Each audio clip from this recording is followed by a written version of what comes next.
A garden is basically a planned area, typically outside, designed as an ideal place for cultivation, display, or simply enjoyment of plants and various forms of nature, as a perfect setting for solitary or social life.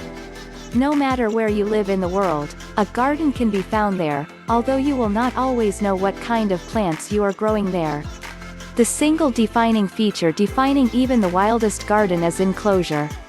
With the right kind of planning, any gardener, independent or not, can establish a beautiful garden of their very own. So, whether you want a modest flower garden for your patio or an elaborate ecosystem based on a specific theme, you can have it. Gardening is a very broad field, covering a number of practices and ideas about growing plants, growing flowers, fruit or vegetables, and maintaining gardens. There are some schools of gardening, like horticulture, whereas others are based on sustainable agriculture, conservation, reclamation, gardening for food, landscapes, and others.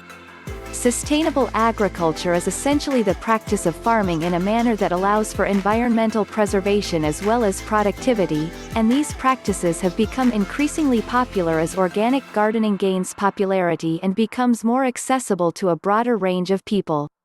One such important aspect of sustainable gardening is the concept of an English landscape garden. An English landscape garden was a type of plan designed to improve the visual appeal of a particular piece of land and, more importantly, to make it more functional.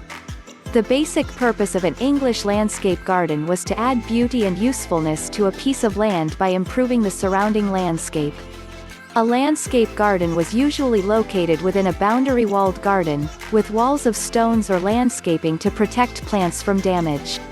In addition to the functionality, an English garden also attempted to create an aesthetic oasis, an atmosphere that was intended to be self-sufficient and away from the distractions of the surrounding world. The gardener of the day would often plant herbs and flowers to promote healing and encourage meditation. Aesthetics were also important because most gardens included plants that were poisonous to humans, such as garlic and onions, or those that were toxic to other animals, such as poison ivy and some forms of insecticide.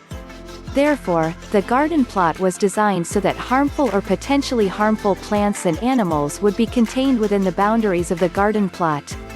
The idea of gardening has changed over time. In the early days of farming, when people first began to raise animals, growing plants for animal production was quite natural. Livestock production increased with the availability of better meat products. Planting crops for human consumption was more of a supplement to this rather than a necessity.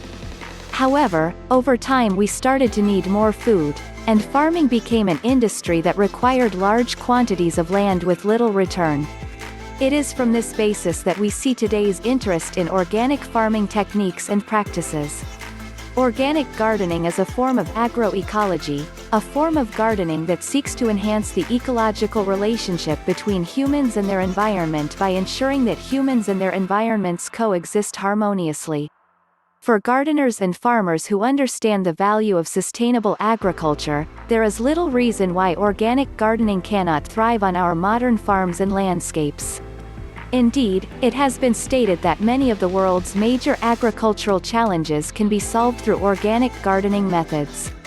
Not only does organic gardening reduce the strain on the environment, it also makes farming and raising necessary for a healthy food supply.